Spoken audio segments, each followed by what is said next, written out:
Welcome everyone. My name is Sean, and today we got to talk about this wild story out of the city of Boston, where a city council member who has been controversial to say the least, from her immigration status when she first entered the United States of America to her accusing every single person of evil white racism, this woman has run the gambit as a cringe left-wing representative. Well, now the bills have come due. It has been revealed that she has repeated instances of corruption. It's all alleged at this moment in time. She has not been convicted yet, and that's what we're going to talk about today. But before we do, I want to thank everybody who supports this channel via actualjusticewarrior.com/join. Give me the money.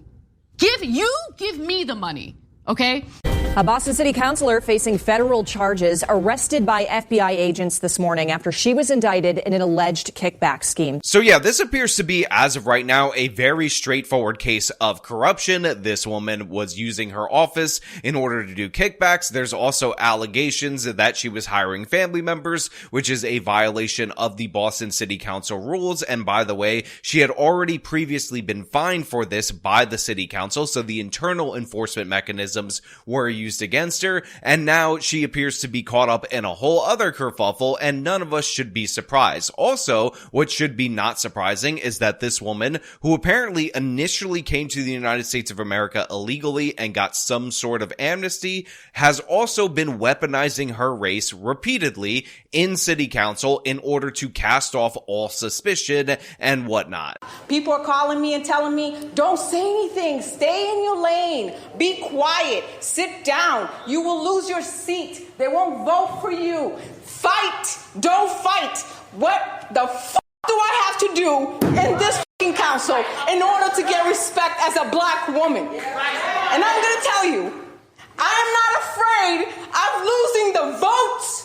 I'm not afraid of the seat. I'm not afraid of anybody here. So that ridiculously unprofessional display, and by the way, if you guys are unaware, I'm the one who bleeped out those swear words in the original. She said that in the city council chamber was basically the norm for this individual. Each and every time that she got in trouble, she would hide behind the fact that she's a black woman, a strong black woman, and honestly, everybody that was coming after her was evil, white, and racist, because America's evil, white, and racist. White counselors here have somehow figured out a way and taken advantage of an opportunity to take redistricting and give it to a white counselor. The fear is that, and this is, again, reporting out, the fear is that because some people are afraid that their district will change and diversify, like Councilor Baker's district, that people will run for office and that person will be a person of color. And so everyone is now super afraid that because Councilor Braden, a white woman, has it, that now that this body, because counselors, for example, all the white counselors here stick together, that they will vote or try to move the districts in a way that is not diverse sufficiently to be able to vote in electives of color. We have fought for a very long time. It is 2022. We're going back and forth about allegations, but here, people are not innocent until proven guilty. People are guilty first. People are crucified. People are lynched. Same old tricks, same masters though. And still, people, now everything's changed and everybody's upset. Everybody is boiling up. And it's such a bad and terrible country that she illegally immigrated to the United States of America and somehow was granted an exemption from deportation after illegally immigrating to the United States of America. And that's just more proof positive that America is racist and hasn't given enough advantages to her. I am sick and tired of this body so stupidly racially divided, so afraid, so depraved. People with no faith because they are afraid of they're losing their advancement. They're afraid of bargaining. They're afraid of leveraging. These people have, oh my God, I can't even call you cowards because desperation deserves mercy. Here's a redistricting. Fine, we give it to a white woman. Can we all get along? Can we get together? we love each other now? Can we make sure that black and brown babies don't die? Can we make sure that cops don't kill before people are proven innocent? Can we do that? No, because this body crucifies you first because of allegations. This is not a court.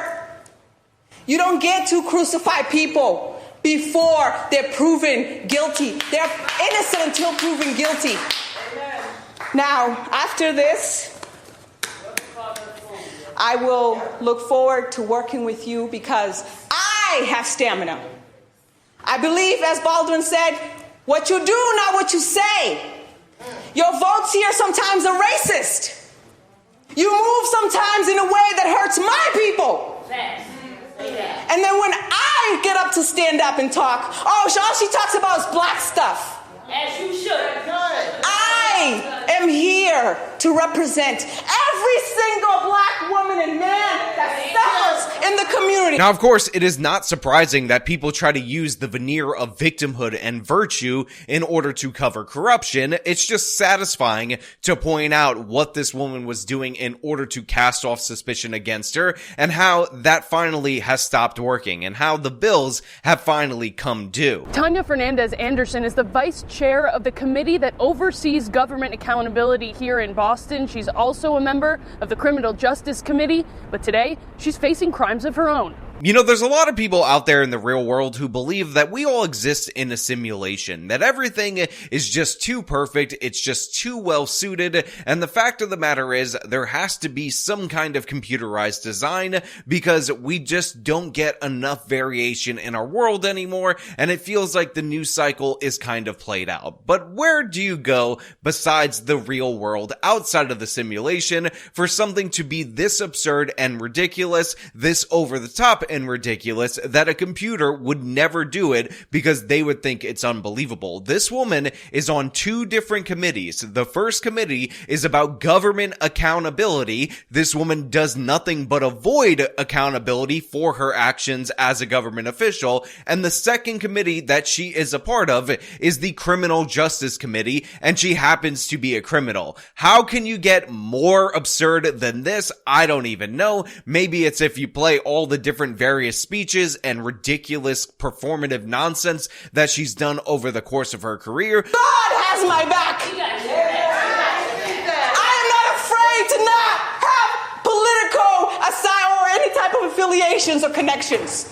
I came here, I fear none, no man but my Lord. I came here to serve people. I came here to love. I came here to grow. But people talk about this racial equity thing. It's all fake. And you do politics and you hurt each other. And yet, here I am, a 5-foot-tall African woman from the projects. But I have to say, in reviewing the opening of this, where they listed her committees, 10 out of 10 on the irony scale. Just when you thought irony couldn't get any more irony, this woman is one of the people meant to hold the Boston city government accountable, and of course, is somebody who oversees the criminal justice system, while being an unaccountable criminal herself. The FBI took Boston City Councilor Tania Fernandes Anderson into custody Friday, accused of committing 5 counts of wire fraud and 1 count of theft of federal funds. If you violate your oath and your duties as a public official, we will investigate. U.S. Attorney Joshua Levy says her wrongdoings began in 2022, when she hired 2 family members to work in her office despite city rules prohibiting it, hit with a $5,000 civil penalty. Court documents claim she did it again in 2023, hiring who officials are referring to as staff member A, another family member. So like you just heard from the local news right there, the criminal conduct that the FBI is alleging started back in the year 2022. And guess what? Not a coincidence that that clip I showed you where she started complaining about how she gets no effing respect as a black woman, a beautiful, innocent, angel baby black woman by the city council because everything's white supremacy in the United States of America. That clip is also from 2022. So at the same time that she's ratcheting up the corruption, she's also ratcheting up the anti-white rhetoric and the allegations that everybody's an evil white racist. And this to me is a psychological defense mechanism mechanism from her to avoid accountability. And again, it is something that we should not be surprised about. Now, of course, this is old school basic bitch corruption from this representative, stuff that should have been obviously wrong to anyone. And again, it goes back to the fact that she was fined by the Boston City Council for trying this scheme before it became at the level of a federal investigation. So this woman is also incredibly stupid, although I'm sure none of you are surprised by that. Also, I think it is very notable that all the B-roll that they're showing of this woman is her slamming her hand on the table, her freaking out, her raging out like a psychopath, because that's exactly what these people do. They commit crimes, they are corrupt, they are unqualified for their positions, and they accuse everyone and anyone of kind of downplaying them or labeling them wrong as a mechanism in order to overcompensate for the weakness that they have that is core to who they are as a person. And in around that same time in 2023, Ms. Fernandes Anderson, the grand jury alleges, hatched this scheme to funnel bonus payments, taxpayer money into her own pocket. Court documents claim Fernandes Anderson was facing financial hardships, unable to make rent or car payments. So look, obviously these are allegations right now. I will emphasize again, allegedly, you guys all understand that, but let's just run through each and everything that was wrong with what was said right there. First and foremost, they said that she was having financial trouble. Do you guys know how much a Boston City Council member makes as a member of the Boston City Council? It's over $100,000, up to $115,000. So right now, what we find out is that this woman, who is on the committee that is supposed to oversee and keep the government accountable, has no personal accountability for her own finances, can't handle it, and is blowing through over $100,000 in income. And I know Boston is an expensive place to live, but guess what? She could live in a less expensive portion of Boston, or she could live with a roommate or do anything that is normal, that normal people do on this six-figure income in order to make it work. Obviously, this woman is blowing money like nobody's business. And by the way, that $103,000 doesn't even account for the healthcare benefits that she doesn't have to worry about, and the travel benefits and all these other ways that she is able to offset costs that you as a regular working person don't get to deal with because you don't get to expense it to the taxpayers. So right off the top, the fact that this woman can't handle her own personal finances, giant red flag. So officials claim she offered her family member a hefty bonus, twice as much as the rest of her staff combined. But that supersized bonus came with a hitch. The bonus was more than $10,000, but the counselor directed her family member to kick back $7,000 to put in her own pocket. The two exchanged the money in a city hall bathroom in June of 2023, the meetup shown in these texts. As alleged, not only was these taxpayers' funds being stolen, but it was happening right in the building where she works. But in addition to that, after this woman was already fined for hiring a family member, something that you are not allowed to do as a member of the Boston City Council, she decided that she was going to do it again, and then she decided that nobody would notice and nobody would be any of the wiser if she gave that person double the bonus that she was giving her other staffers. Like, that wouldn't set off any red flag. But in addition to that, this absolute idiot not only doubled the bonus that this person was receiving, but she made sure the transaction was over $10,000, which of course alerted federal investigators due to that law or that provision of law under the Patriot Act. On top of that, as if she didn't want to lock in her corruption from now until the end of time, she decided that she was going to, over text message, exchange the money in cash in the Boston City Council bathroom.